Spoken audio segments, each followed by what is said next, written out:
How does refusing to let your husband attend a New Year's party, just because your ex will be there, become the moment your marriage ends in public? What starts as a simple boundary quickly unravels until the arrival of legal documents proves he was listening to everything I tried to deny. I never thought asking David to skip one party would destroy everything. But looking back now, holding these divorce papers in my trembling hands, I realized that New Year's Eve wasn't the beginning of the end. It was just when I finally showed my true colors.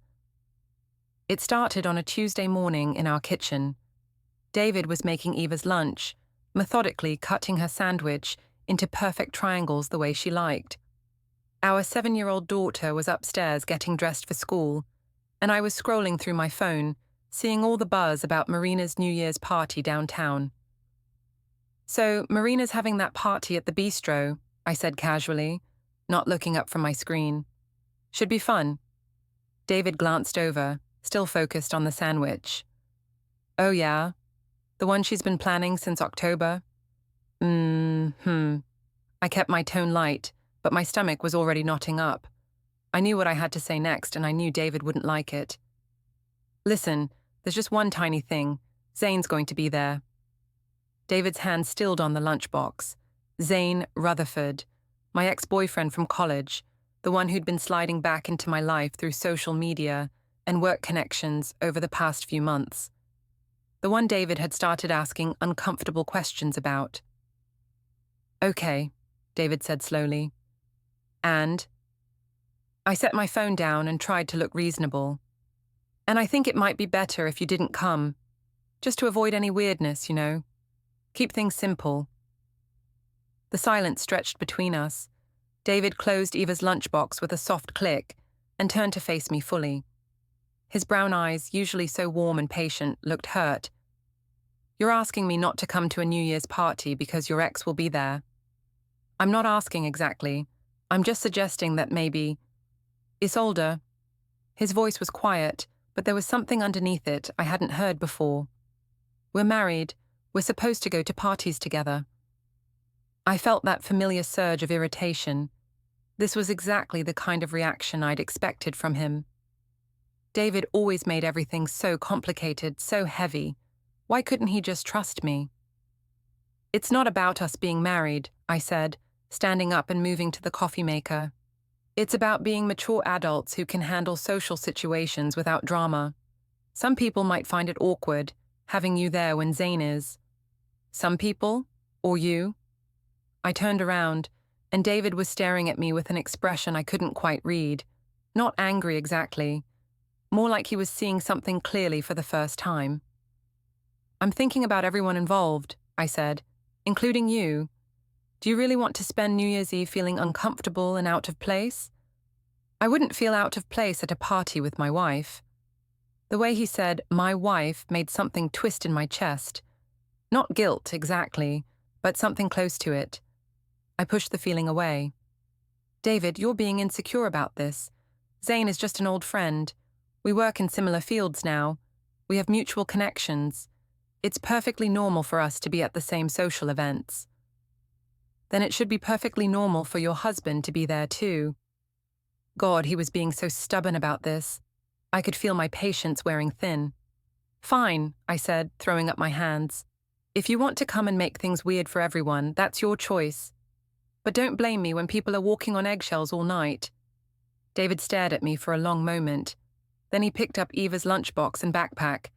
"Eva," he called upstairs, "time for school." The conversation was over, but the tension hung in the air like smoke.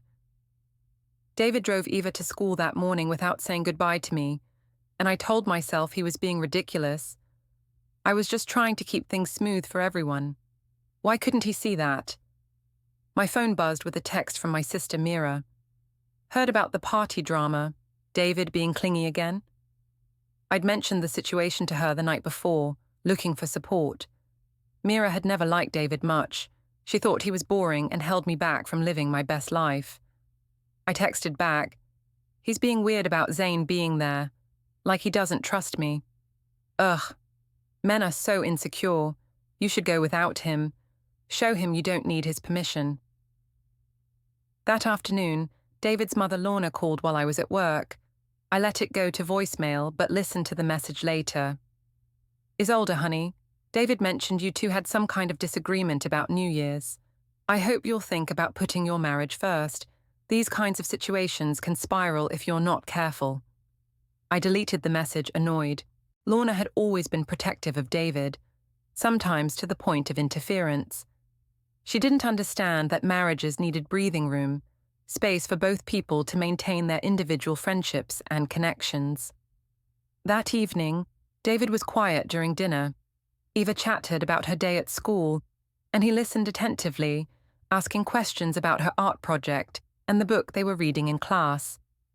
But he barely looked at me. After Eva went to bed, I found him in our home office, grading papers from his third-grade class. I stood in the doorway, watching him make careful notes in red ink. "Are you going to sulk about this all week?" I asked. He looked up, his expression neutral. "I'm not sulking, I'm thinking." "About what?"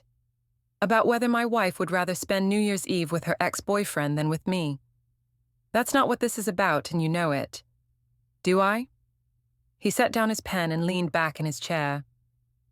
"Because from where I'm sitting, it looks like you're choosing him over me." I felt heat rise in my cheeks. "I'm not choosing anyone. I'm trying to handle a delicate social situation like an adult. By excluding your husband, by avoiding unnecessary drama." David studied my face for a moment, then turned back to his papers. "Okay, Isolde, go to your party, have fun." Something in his tone made me pause. It wasn't defeat exactly. It was more like resignation, or maybe decision. "David," I said okay. He didn't look up. "You've made your choice clear." I wanted to argue more, to make him understand that he was being unreasonable. But part of me was also relieved. This would be easier. I could enjoy the party without worrying about David's mood, or watching him watch me and Zane. That night, I posted on Instagram, "2024 is going to be about choosing yourself and not apologizing for it. New year, new me. No regrets." The post got dozens of likes and supportive comments from friends. Marina wrote, "Yes, Queen, can't wait to celebrate with you." I felt validated, energized. This was the right choice. But when I went to check our shared calendar to see what other plans we had coming up, I noticed something odd. Our anniversary dinner reservation for January 15th, the one David had made weeks ago at my favorite restaurant, had been deleted. I stared at the empty calendar slot, a cold feeling creeping into my stomach. When had he done that? And why? I told myself it was probably just a mistake, maybe a sync error with his phone. But as I lay in bed that night, listening to David's steady breathing beside me, I couldn't shake the feeling that something had shifted, something I might not be able to shift back. New Year's Eve arrived with that crisp, electric energy that makes everything feel possible. I spent extra time getting ready, choosing a black dress that hugged my curves and made me feel confident and alive. David was in the living room with Eva, helping her build a blanket fort for their quiet night in. "You look nice," he said when I came downstairs, but his tone was flat, polite, the way you might compliment a stranger. "Thanks." I grabbed my purse and checked my reflection in the hallway mirror one more time. "I probably won't be too late." "Take your time," David said, not looking away from Eva's fort construction. "We'll be fine here." Eva looked up from arranging pillows. "Mummy, why aren't you and Daddy going to the party together?" The innocent question hit me like a slap. I glanced at David, but he was focused intently on adjusting a blanket. "Sometimes grown-ups go to different parties, sweetheart," I said. "Daddy wants to stay home with you tonight." "But it's New Year's Eve," Eva said, confused. "Don't married people kiss at midnight?" David finally looked at me then, and something in his eyes made my chest tight. "Not always, baby girl," he said softly. "Sometimes people have different ideas about how to celebrate." I left quickly after that, the weight of Eva's confusion and David's quiet disappointment following me out the door. The bistro was packed, decorated with gold and silver streamers, everyone dressed up and laughing. Marina found me immediately, pulling me into a hug that smelled like expensive perfume and champagne. "You look amazing," she squealed. "I'm so glad you decided to prioritize yourself tonight. Where's David?" "Home with Eva," I said, accepting the glass of champagne she pressed into my hand. "We thought it would be better this way." "Smart," Marina nodded approvingly. "Marriage doesn't mean you have to be joined at the hip. You're still your own person." The validation felt good, washing away the lingering guilt from Eva's questions. This was exactly what I needed. Friends who understood that independence was healthy, that I didn't need David's permission to live my life. Zane arrived around 9, looking effortlessly handsome in a navy suit that brought out his eyes. He spotted me across the room and smiled. That crooked grin that used to make my heart race in college. Still did, if I was being honest. "Isolde," he said, approaching with 2 fresh drinks. "You look incredible." "Thank you," I said, accepting the cocktail and trying to ignore the way my pulse quickened. "You clean up pretty well yourself." We fell into easy conversation, the kind of effortless back and forth that David and I hadn't had in years. Zane was funny, charming, full of stories about his work in digital marketing and his recent trip to Portland. He made me laugh until my cheeks hurt, and I found myself leaning closer, drawn into his orbit. My phone buzzed around 10:30. A text from David. "How's the party? Eva's asking when you'll be home." I showed the message to Zane, rolling my eyes. "See what I mean about the guilt trips?" "Yikes," Zane said, reading over my shoulder. "That's pretty controlling behavior." "Right." I felt validated by his reaction. I can't even enjoy one night out without constant check-ins. I texted back, "Party's great. Tell Eva I'll see her in the morning." Another buzz, 5 minutes later. "She was hoping you'd be home before midnight to watch the ball drop together. Family tradition." I stared at the message, feeling a pang of something. Guilt, regret, but Marina appeared at my elbow. "Who keeps texting you?" she asked. "David. Being clingy as usual." "Ugh, ignore him," she said. "You're having fun for the first time in months. Don't let him kill your vibe." She was right. I was having fun, real, genuine fun for the first time in a long time. I turned my phone face down and ordered another drink.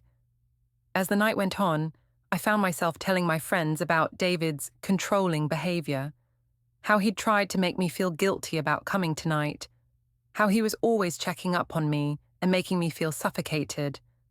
The words came easily, and my friends nodded sympathetically, offering their own stories about possessive partners and the importance of maintaining independence. "You're such a strong woman," one of Marina's friends said. "Don't let anyone dim your light." Zane stayed close to me all evening, his hand occasionally brushing my arm or the small of my back as he guided me through the crowd. It felt thrilling, dangerous, alive. When was the last time David had made me feel this way? Around 11:30, my phone lit up with a FaceTime call from home. Eva's face appeared on the screen, pajama-clad and sleepy-eyed. "Mummy, are you coming home for midnight?" Behind her, I could see David in the background, but he stayed out of frame. "Oh, sweetheart," I said, my heart clenching. "Mummy's at her party, remember? But I'll see you first thing tomorrow morning." Eva's face fell. "But we always watch the ball drop together. It's our tradition." "I know, baby, but sometimes traditions change. You and Daddy can watch it together, okay?" "But it's not the same without you," Eva said, her voice small. I could see David moving closer to the phone, and I quickly said, "I have to go, sweetheart. Have fun with Daddy. Love you." I hung up before she could respond, my hands shaking slightly. Several of my friends had overheard the conversation. "Oh my God, is he seriously using your daughter to guilt-trip you?" Marina said, outraged. "That's so manipulative."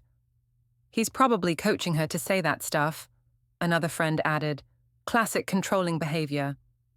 Their outrage on my behalf felt good, drowning out the voice in my head that said Eva had sounded genuinely disappointed. that maybe I should have come home for our family tradition. As midnight approached, everyone gathered near the big screen showing the Times Square countdown. Zane appeared at my side with champagne, his arm sliding around my waist. 10, 9, 8, the crowd chanted. I thought fleetingly of David and Eva at home, probably watching the same countdown from our couch. 7, 6, 5. Zane's hand tightened on my waist, pulling me closer. 4, 3, 2. I could smell his cologne, feel the warmth radiating from his body. 1. Happy New Year! Confetti fell from the ceiling as Zane turned to me, his eyes dark with intention. For a moment, I hesitated, thinking of David, of Eva, of the life I was about to betray. Then Zane's lips were on mine, soft and insistent, and I kissed him back. The kiss lasted only a few seconds, but Marina's friend caught it on camera, immediately posting it to the group chat with heart-eye emojis. Someone else took a photo of our group raising champagne glasses, Zane's arm around my shoulders, my hand resting on his chest. My phone was buzzing constantly now, but I ignored it, lost in the thrill of the moment, the validation of being wanted, desired, chosen. It wasn't until I got in my Uber at 2 a.m. that I finally checked my messages. 7 missed calls from David, 3 voicemails. The texts were timestamped throughout the night, 11:45 p.m. Eva's really disappointed. Are you sure you can't come home? 12:15 a.m. She fell asleep waiting for you. Happy New Year.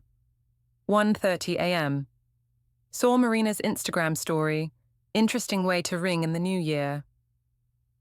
2:05 a.m. Don't bother being quiet when you come in. I'm awake. My blood ran cold. Marina's Instagram story. What had she posted? I quickly checked her account and found it. A video of our group at midnight, everyone kissing and celebrating. In the background, clear as day, was me kissing Zane. Panic flooded my system. This wasn't how this was supposed to go. It was just a moment, just a silly New Year's kiss. David would understand, wouldn't he? But as the Uber pulled up to our house, I saw that David's home office light was still on, and I knew that whatever understanding I was hoping for wasn't waiting for me inside. The house was eerily quiet when I slipped through the front door at 2:17 a.m. I'd checked the time obsessively during the Uber ride, trying to figure out how to explain being out so late, how to minimize the damage from that stupid video. I kicked off my heels and tiptoed toward the stairs, hoping David had fallen asleep at his desk. But as I passed the office, I saw him sitting at his computer, still fully dressed, the blue glow of the screen illuminating his face. He looked up when he heard my footsteps. "How was the party?" he asked, his voice perfectly calm. "It was fine," I said, hovering in the doorway. "Fun. You know how Marina's parties are." "I do now," David said, turning back to his computer. "Thanks to social media." My stomach dropped. "David, about that video." "Which video?" He clicked something on his screen. "The one where you're kissing your ex-boyfriend, or the one where you're telling everyone I'm controlling and possessive?" I felt the blood drain from my face. "What are you talking about?" Marina was live-streaming parts of the party, very educational. His fingers moved across the keyboard, and I heard the familiar sound of a screenshot being taken. "Did you know your voice carries really well in that bistro? Something about the acoustics." I stepped into the office, my heart pounding. "David, you're taking this all wrong. It was just a New Year's kiss. It didn't mean anything. What about the part where you told everyone I was suffocating you, that I was always checking up on you and making you feel guilty?" He finally turned to look at me, and his eyes were completely cold. "Did that not mean anything either?" I opened my mouth to explain, to rationalize, but no words came. How could I tell him that in the moment, with my friends validating my feelings, it had felt true? That I had felt suffocated, controlled, guilty? "And the part where you told Zane I was being controlling for texting you," David continued. "When I was texting you because your daughter wanted to know when her mother was coming home." "Don't bring Eva into this," I said, finally finding my voice. This is between us. You brought Tiva into it when you chose to abandon our family tradition for a party. When you hung up on her because talking to your daughter was inconvenient. The accusation hit like a physical blow. I didn't abandon anything. I just wanted one night. One night to what? To kiss your ex-boyfriend while telling strangers that your husband is the problem in your marriage. I felt cornered, desperate. This wasn't how this conversation was supposed to go. David was supposed to be hurt, maybe a little jealous, but ultimately understanding. He was supposed to forgive me, and we were supposed to move on. You're being dramatic, I said, falling back on my usual defense. It was just a party. You're acting like I committed some terrible crime.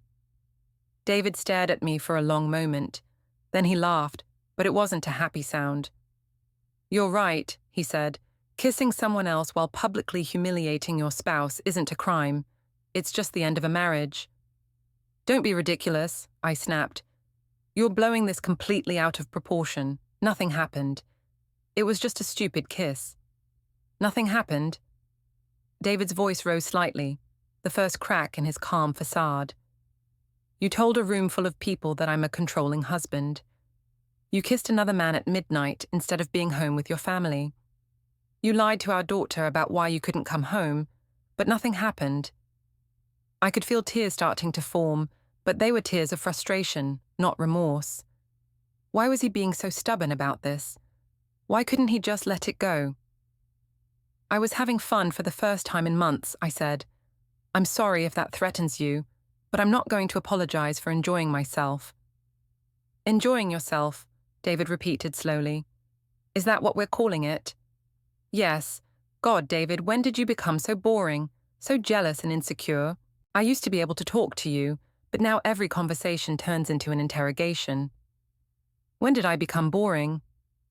David stood up from his chair and I took a step back. Maybe around the time my wife started texting her ex-boyfriend during dinner, or when she started working late every night, but somehow never had any overtime pay to show for it, or when she started picking fights about everything I did, like she was looking for an excuse to be angry at me. I felt exposed, like he'd been watching me more carefully than I'd realized, but instead of shame, I felt anger. So now you're monitoring my work schedule, my text messages. God, David, do you hear yourself? You're proving my point about being controlling. I'm not monitoring anything, David said quietly.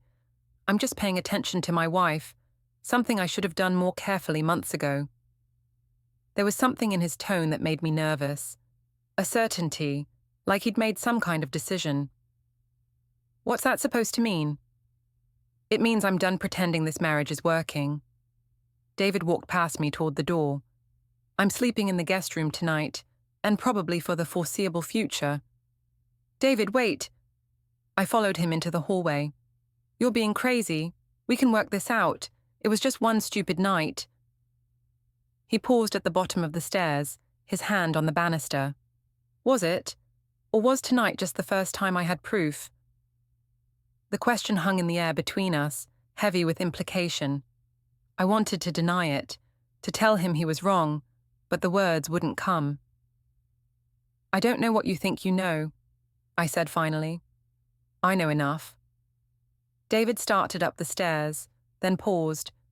Oh, and Isolde?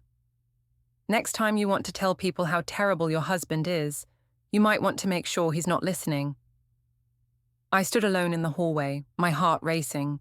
This was all wrong. David was supposed to be the understanding one, the patient one. He was supposed to forgive me and move on, not make threats and sleep in separate rooms. My phone buzzed with a text from Zane. Had an amazing time tonight.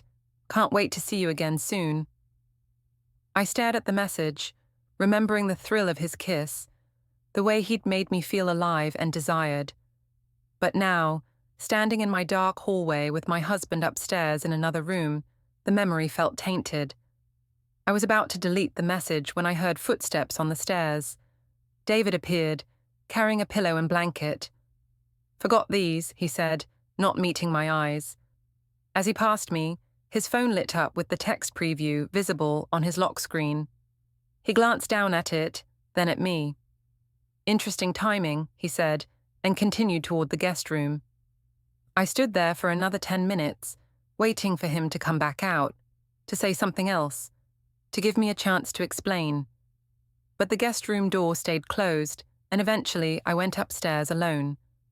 Our bedroom felt huge and empty. I lay in bed staring at the ceiling, replaying the night over and over. Maybe I had gotten a little carried away at the party. Maybe I'd said some things I shouldn't have. But David was overreacting. He was being just as controlling and dramatic as I'd told my friends he was, wasn't he?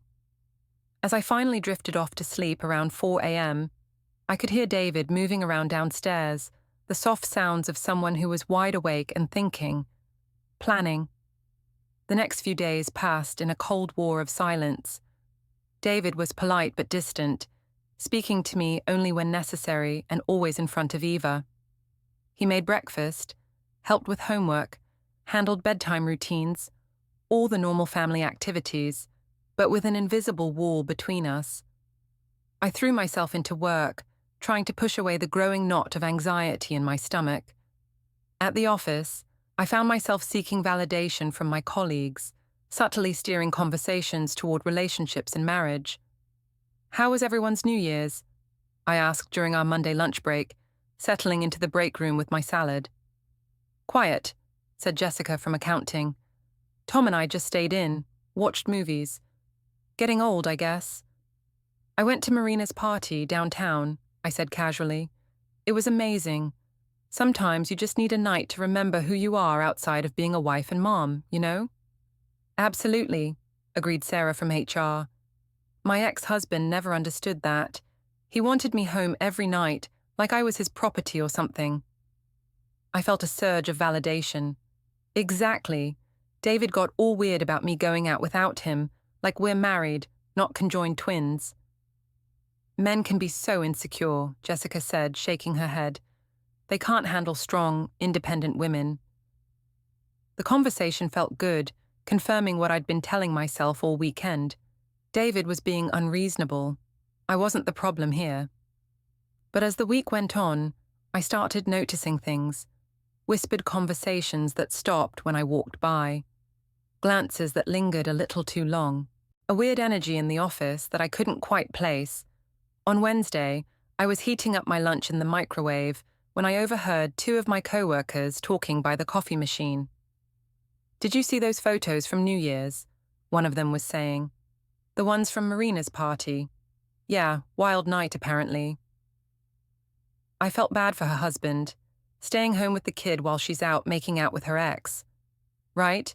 And then posting about it on social media like it's something to be proud of. My blood ran cold. I turned around slowly, and both women immediately looked away, suddenly very interested in their coffee preparation. "Excuse me," I said, trying to keep my voice steady. "Were you talking about me?" They exchanged glances, and I could see the discomfort on their faces. "Oh, hey, Isolde," one of them said. We saw some photos from Marina's party. Looked like fun."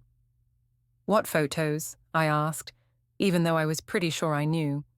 "Someone tagged you in some pictures on Instagram. We weren't trying to be nosy.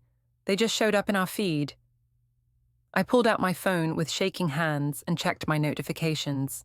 Sure enough, Marina had tagged me in several photos from the party, including the group shot at midnight where Zane's arm was around me, and another one where we were clearly too close to be just friends. The photos had dozens of comments, mostly from people I barely knew. Some were supportive, but others... "Isn't she married? Where's her husband? This is why I don't trust married women who go out alone. Poor kid, probably wondering where mommy is." I felt sick. This wasn't how social media was supposed to work. These were supposed to be fun party photos, memories of a good time, not evidence in some kind of public trial of my character. "Listen," I said to my co-workers, trying to sound casual, "those photos are totally innocent. It was just a New Year's party. People are reading way too much into it." They nodded politely, but I could see the skepticism in their eyes. They'd already made up their minds about what they'd seen. I spent the rest of the day trying to focus on work, but I kept checking my phone, watching the comments pile up on those photos. Some of my friends were defending me, but others were noticeably silent. People I'd considered close friends hadn't liked or commented on anything. That evening, I tried to talk to David about it. "People at work are gossiping about those stupid party photos," I said as he loaded the dishwasher. "It's so ridiculous.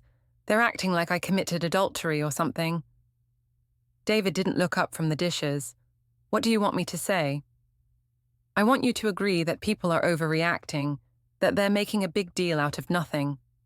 "Are they?" His question hung in the air. I waited for him to elaborate, to take my side, to be outraged on my behalf about the office gossip. But he just kept loading dishes, methodical and quiet. "Yes, they are," I said finally. "It was just a party, David. Just some photos." "If you say so." His indifference was almost worse than anger would have been. At least anger would have meant he still cared enough to fight with me. Thursday brought a new humiliation. I was in line at the coffee shop near our office when I heard familiar laughter behind me. I turned to see two women from Eva's school, other mothers I'd chatted with at pickup and school events. They saw me and their laughter died abruptly. "Oh, hi, Isolde," one of them said, her voice overly bright. "How are you?" "I'm fine," I said, forcing a smile. "How are you guys?" "Good, good," the other woman said, but they were both looking at me strangely. "How's David?" "He's fine too. Why do you ask?" They exchanged a glance, and I felt that familiar sinking feeling in my stomach. "Oh, no reason. We saw him at the grocery store on New Year's Eve with Eva. They were buying ingredients for homemade pizza. It was really sweet, actually. Father-daughter bonding time." The implication was clear. While I was out partying, David was home being a devoted father. While I was kissing my ex-boyfriend, he was making pizza with our daughter. "That's nice," I managed to say. "Yeah, Eva was telling everyone at school about their special New Year's tradition. Just the two of them, since Mummy was at a grown-up party." I felt heat rise in my cheeks. Eva had been talking about it at school. Which meant other parents knew. Which meant other kids knew. Which meant everyone knew that I'd chosen a party over my family. "Well, sometimes parents need adult time," I said defensively. "Of course," one of the women said quickly. "We all need breaks. It's just, well, New Year's Eve is usually a family time, you know, but everyone's different." I got my coffee and left quickly, but I could hear them start talking again as soon as I was out the door. Low, urgent voices that I knew were discussing me, my choices, my marriage. That afternoon, I got an email that made my blood freeze. It was from an address I didn't recognize, with the subject line, "Thought you should see this." The email contained a single attachment, a photo of me and Zane at midnight, kissing, with champagne glasses raised around us. But this wasn't one of Marina's casual party shots. This was a high-resolution image, perfectly timed and framed, like someone had been specifically watching and waiting for that moment. There was no message, no explanation of who had sent it or why. Just the photo, clear and damning, and impossible to explain away as innocent. I stared at the email address, trying to figure out who might have sent it. A co-worker?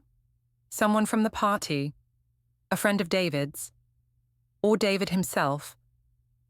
The thought sent a chill through me. Had David somehow gotten this photo? Was he building some kind of case against me? I deleted the email quickly, but the damage was done. Someone out there had this photo, and they'd felt compelled to make sure I knew it. I drove home that day feeling exposed and paranoid, like everyone was watching me, judging me, talking about me. The validation I'd felt at the party, the support from my friends, the thrill of being desired, all of it was curdling into shame and fear. But when I walked into our house and saw David calmly helping Ava with her homework at the kitchen table, both of them looking up at me with neutral expressions, I felt a surge of defiance. I wasn't going to be made to feel guilty for living my life. I wasn't going to apologize for having fun, for feeling alive, for being something more than just a wife and mother. If David wanted a fight, if he wanted to turn this into some kind of public spectacle, then that was his choice. But I wasn't going down without a fight. The weekend arrived with an artificial sense of normalcy that fooled no one. David suggested we have dinner at his mother's house on Sunday, a family tradition we'd maintained for years. I agreed, hoping that being around family might help us find our way back to each other, or at least create a buffer where we could pretend everything was fine. Lorna lived in a tidy ranch house 20 minutes away, the kind of place that always smelled like vanilla candles and fresh coffee. She'd been David's anchor after his father died when he was in college, and their relationship had a closeness that sometimes made me feel like an outsider. "Where's David?" she asked when Eva and I arrived alone. "He's coming separately," I said, not wanting to explain that we'd barely spoken all week, and he'd refused to ride in the same car with me. He had some errands to run. Lorna's eyebrows rose slightly, but she didn't press. Instead, she focused on Eva, asking about school and her latest art projects, while I helped set the table. David arrived 15 minutes later, apologizing for being late and hugging his mother warmly. He was polite to me, asking if I needed help with anything, but there was a distance in his eyes that made my chest tight. During dinner, Lorna tried to maintain cheerful conversation, but the tension was obvious. Eva seemed to sense it too, becoming quieter than usual, glancing between her parents with worried eyes. "So, how was your New Year's celebration?" Lorna asked, and I felt David go still beside me. "It was fine," I said quickly. "Marina threw a nice party downtown." "And David, what did you do?" "Eva and I had a quiet night at home," David said. "Made pizza, watched movies. It was nice." "That sounds lovely," Lorna said, but her tone was carefully neutral. "It's good when families can enjoy time together." The emphasis on families wasn't lost on me. I felt heat rise in my cheeks. "Sometimes it's healthy for couples to do their own things," I said. "It keeps the relationship fresh." "Of course," Lorna agreed, "as long as both people are comfortable with the arrangement." I glanced at David, but he was focused on cutting Eva's chicken, his jaw tight. After dinner, while David and Eva played a board game in the living room, I helped Lorna clean up in the kitchen. I could feel her watching me as I loaded the dishwasher. "Is everything all right, Isolde?" she asked finally. "Everything's fine," I said, not meeting her eyes. "Why would you ask that?" "You and David seem distant tonight, and Eva's been unusually quiet." I felt a surge of irritation. This was exactly the kind of interference I'd always resented from Lorna. She was always watching, always analyzing, always ready to blame me for any problems in David's life. "We're just going through a rough patch," I said. "All couples do." "Of course they do," Lorna said gently. "But some rough patches are more serious than others. David seems hurt." "He's being overly sensitive about some things," I said, scrubbing a plate harder than necessary. "He'll get over it." Lorna was quiet for a moment, then said, "Isolde, I know we haven't always seen eye to eye, but I care about you. You're Eva's mother, and you're important to David. If there's something going on, something that's putting your family at risk—" "There's nothing going on," I said sharply. "David is just being dramatic about me having friends and a social life." "Is that all it is?" The question hung in the air between us. I could feel Lorna's eyes on me, searching, and I had the uncomfortable feeling that she knew more than she was saying. "Yes," I said finally. "That's all it is." But even as I said it, I knew it sounded hollow. Later that evening, back at home, I was getting ready for bed when I noticed David in our home office again, working on his laptop. This had become his routine over the past week. Staying up late, typing, clicking, always busy with something he wouldn't discuss. I knocked on the doorframe. "What are you working on? It's pretty late for lesson plans." David looked up, and for a moment I saw something flicker across his face. Guilt, uncertainty, before his expression went neutral again. "Just some personal stuff," he said. "Nothing important." "Personal stuff like what?"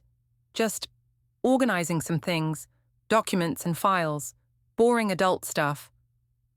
I stepped into the room, trying to see his computer screen, but he minimized whatever he'd been working on. "David, what's going on? You've been acting so strange all week. We need to talk about this." "Talk about what?" "About New Year's Eve. About us. About whatever's happening between us." David leaned back in his chair and studied my face. "What do you want to talk about, Isolde?" "I want to clear the air. I want us to get past this stupid fight and move on." "Move on to what?" The question caught me off guard. To normal.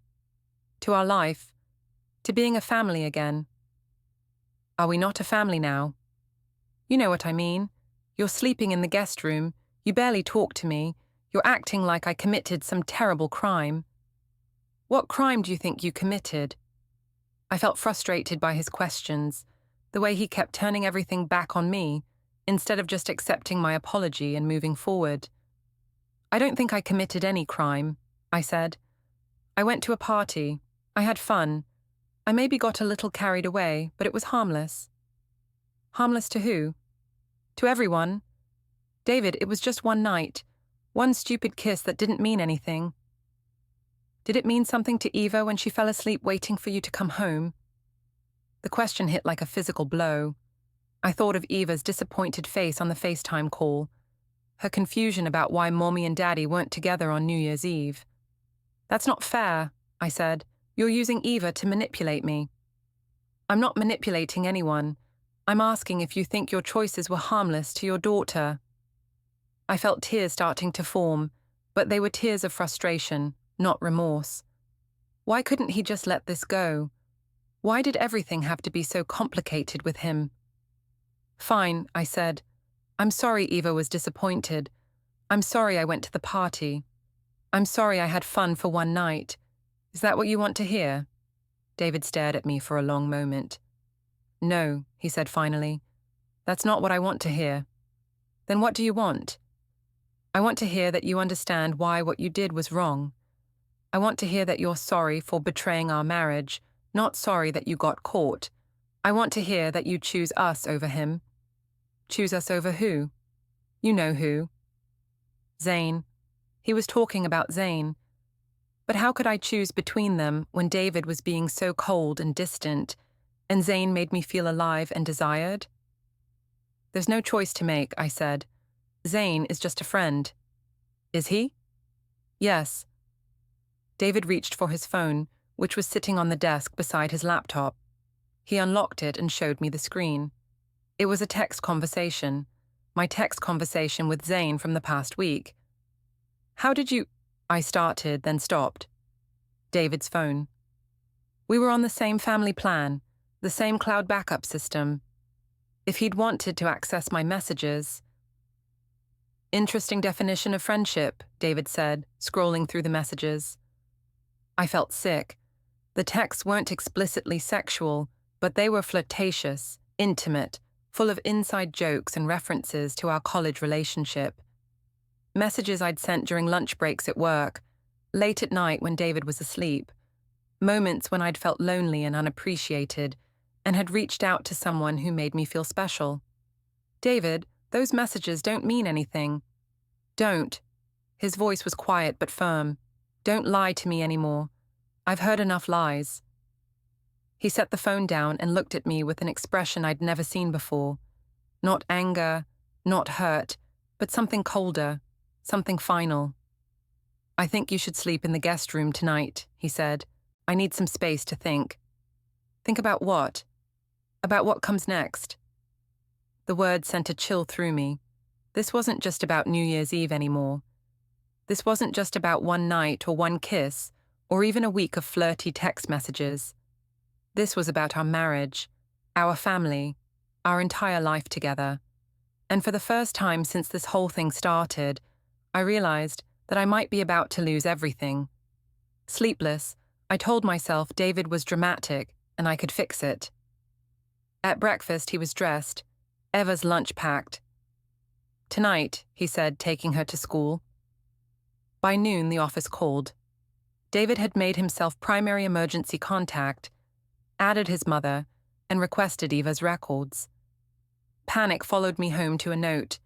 Dinner at his mom's, talk at 8. After Eva went upstairs, he opened a folder. The New Year's kiss, texts, bank charges, restaurant footage, and a law firm letter. Divorce filed, custody next week, served tomorrow. He stayed calm, but each page felt a verdict I couldn't appeal.